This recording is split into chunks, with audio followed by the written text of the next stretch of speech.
Halo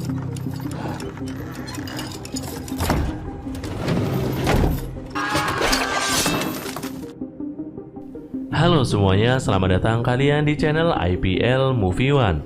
Kali ini saya akan membahas sebuah alur film penjara kembali dengan judul Papillon.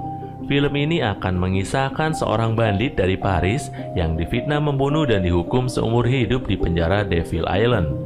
Bertekad untuk kembali bebas, Papillon bekerja sama dengan seorang penipu bernama Louis Degas yang bersedia membiayai usaha pelarian diri Papillon untuk ditukar dengan perlindungan dirinya. Tanpa berlama-lama lagi, langsung saja kita masuk ke ceritanya.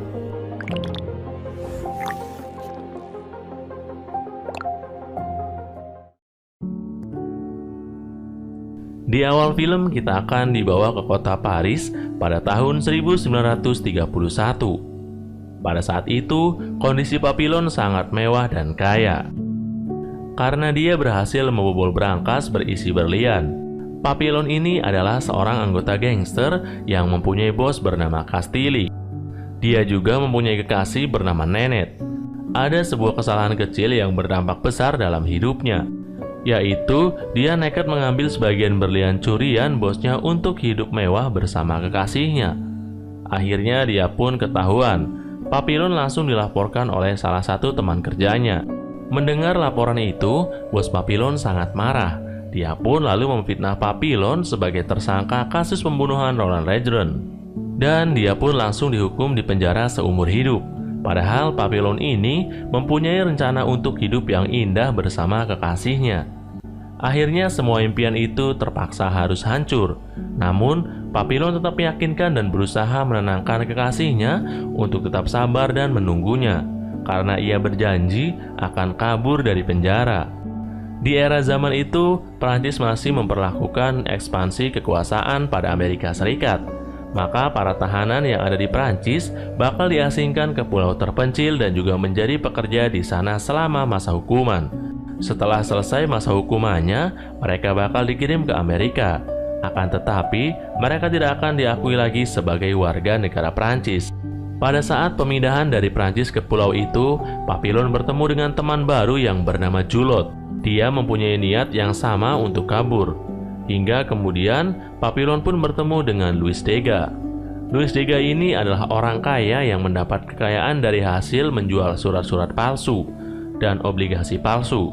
Namun pada awalnya, Louis ini menolak tawaran dari Papillon ini karena dia yakin akan baik-baik saja dalam penjara, dan dia yakin karena istrinya akan mengajukan banding dan dia pun akan segera dibebaskan. Namun setelah Louis ini melihat tahanan kaya lainnya yang terbunuh, Louis pun langsung berubah pikiran saat itu juga, dan dia pun langsung setuju dengan penawaran dari Papillon. Sesampainya di pulau itu, mereka langsung berencana untuk kabur dan Julot pun berpura-pura terkena cedera di kakinya dengan harapan dia bisa lari. Namun gagal karena penjaga langsung mengobatinya.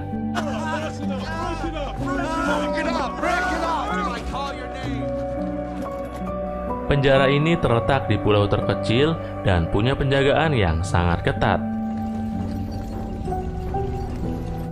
Selain itu, kepala sipir juga punya aturan buat tahanan yang kabur. Pertama, jika mereka pun berhasil kabur, mereka akan tersesat di hutan belantara dan akan mati kelaparan.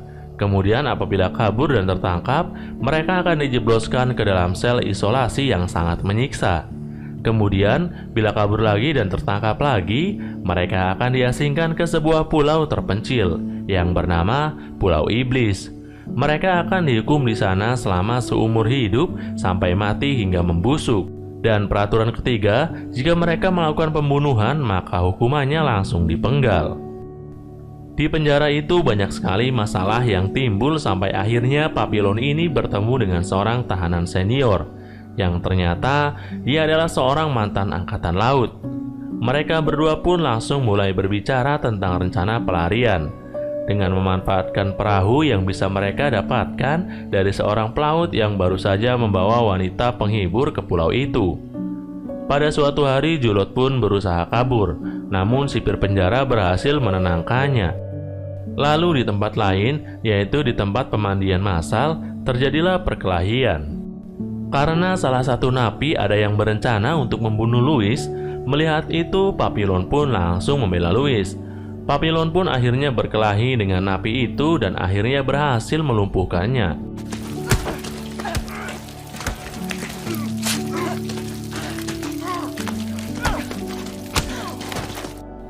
Meskipun akhirnya Papillon pun mengalami cedera.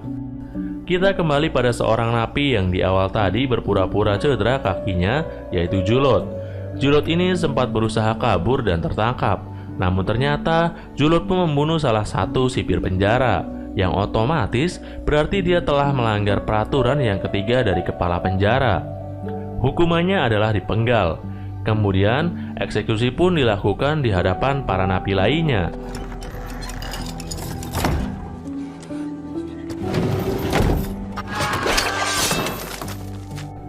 Julot pun terpenggal kepalanya. Setelah itu kepala sipir pun langsung menyuruh Louis dan Papillon untuk pergi membuang mayatnya. Di tengah perjalanan, Louis ini merasa lelah dan trauma fisiknya dengan semua yang terjadi, sehingga dia pun berhenti sejenak untuk beristirahat. Ada salah satu sipir yang melihat hal ini.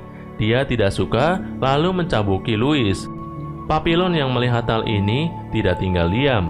Dia pun langsung memukul sipir tersebut dengan batu sampai pingsan. Papillon pun panik sendiri dan dia pun langsung kabur. Tanpa pikir panjang, Papillon pun langsung pergi ke tempat orang yang punya perahu tadi. Namun sesampainya di sana, karena tidak mempunyai uang yang sesuai harga yang disepakati di awal, akhirnya Papillon pun tertangkap dan dibawa ke penjara lagi. Akibat dari upaya pelariannya yang gagal ini, Papillon langsung dipindahkan selama 2 tahun ke sel isolasi, di mana yang ada hanyalah kesunyian. Beberapa hari kemudian, Papillon ini didatangi oleh sipir yang telah dipukulinya sampai pingsan tadi. Kali ini sipir ini membawa 2 anak buahnya, lalu sipir ini pun melakukan balas dendam.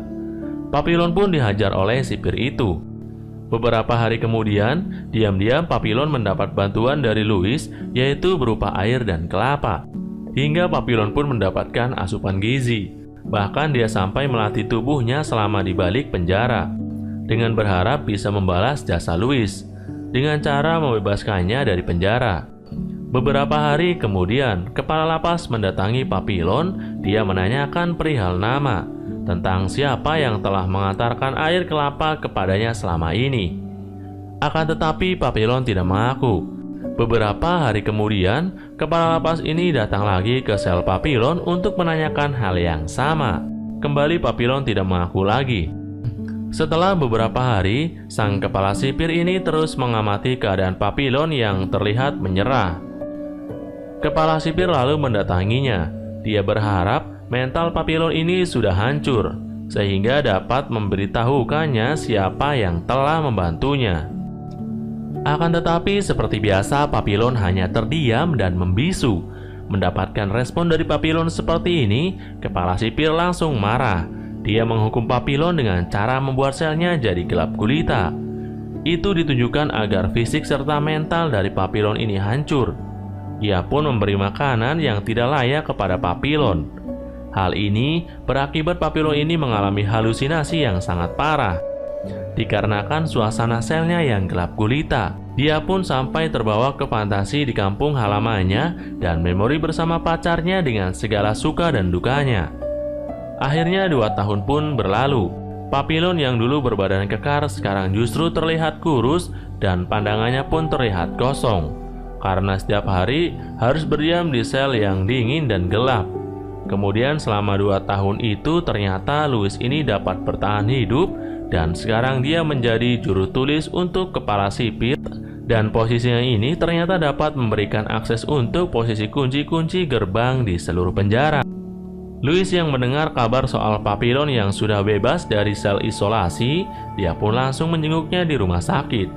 Louis merasa bersalah melihat kondisi Papillon yang pandangannya kosong dan juga seperti sudah kehilangan akal. Namun ternyata ada hal yang mengejutkan. Ternyata Papillon ini hanyalah berpura-pura gila agar para petugas di sana tidak curiga lagi dan tidak menganggapnya lagi sebagai sebuah ancaman. Mereka berdua pun berbicara banyak. hingga Louis pun memberitahukan bahwa para sipir penjara akan mengadakan acara nonton bersama. Hal tersebut disambut oleh Papillon sebagai satu kesempatan untuk melarikan diri. Kemudian Papillon mengajak salah satu teman senasib yang sedang dirawat dia bernama Maturot untuk bekerja sama dengan Papillon. Papillon ini menawarkan rencana pelarian yang mungkin saja berhasil jika Maturot ini mau membantunya untuk melanjutkan rencana ini. Akhirnya, mereka semua pun berkumpul dan bertemu dengan teman Papillon yang mantan pelaut tadi. Lalu mereka semua bersepakat untuk mencari perahu. Mereka pun menyusun rencana. Louis pun akan menyiapkan kunci untuk membuka pintu rumah sakit dan penjara. Louis mencampurkan obat tidur kepada para sipir melalui minuman mereka. Hingga saatnya keempat orang ini melakukan aksi mereka masing-masing. Maturot yang perannya mengalihkan penjaga akhirnya berjalan lancar dan selanjutnya Papillon dan Maturot pun berhasil keluar dari rumah sakit dengan aman karena para penjaga telah tertidur pulas. Di tengah perjalanan, mereka justru mengalami sebuah perubahan rencana. Terjadinya hujan deras bikin para penonton film terpaksa berteduh. Selain itu, penjara juga mengalami listrik mati. Selama hujan inilah kemudian dimanfaatkan Louis dan kawan-kawan untuk kabur. Tetapi ketika Louis akan melompati tembok, dia terjatuh dan kakinya patah.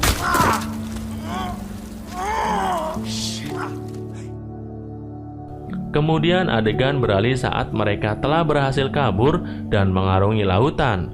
Di tengah perjalanan, di tengah laut kapal mereka ini mengalami kelebihan muatan, sehingga air pun masuk ke dalam perahu cukup banyak. Kemudian sang mantan pelaut ini mempunyai pikiran jahat untuk membunuh Louis dan membuang mayatnya ke laut agar perahunya ini tidak tenggelam. Mengetahui rencana ini, Papillon pun langsung membela Louis hingga terjadilah perkelahian.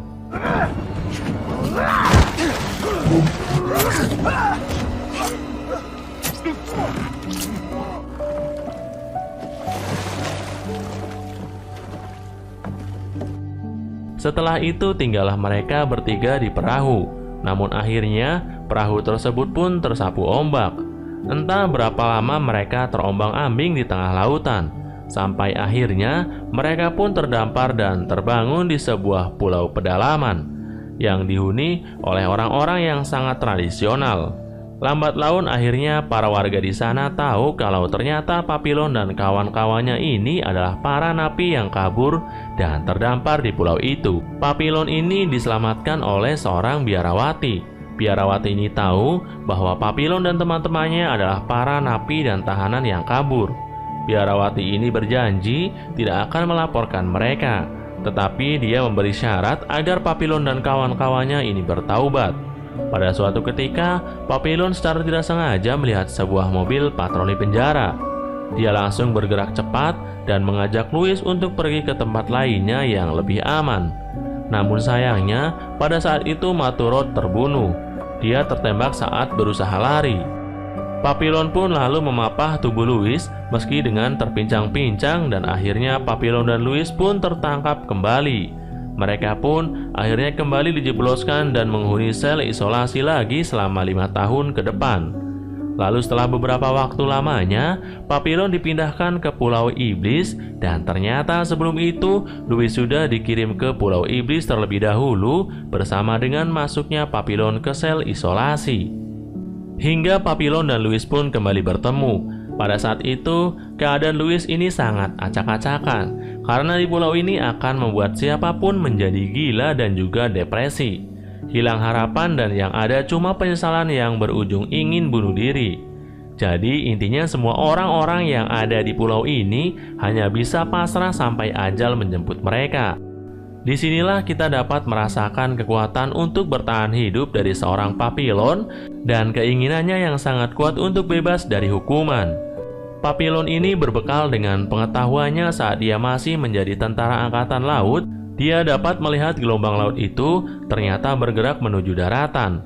Hingga yang diperlukannya untuk bebas dari pulau itu hanyalah membuat sebuah rakit dan mereka pun bisa sampai ke daratan lainnya.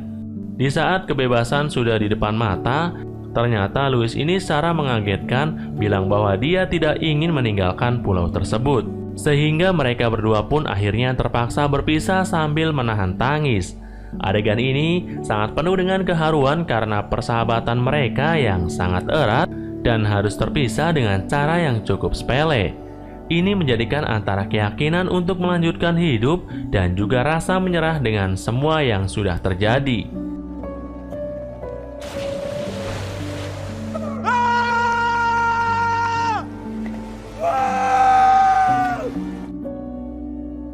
Kemudian waktu berlalu hingga kita beralih ke tahun 1969, di mana saat itu Papillon telah menjadi warga negara yang bebas, dan dia tinggal di Venezuela hingga masa tuanya. Dari Venezuela, dia nekat berangkat ke Paris untuk menceritakan masa kelamnya saat ia ditahan di dalam penjara tersebut kepada seorang penerbit.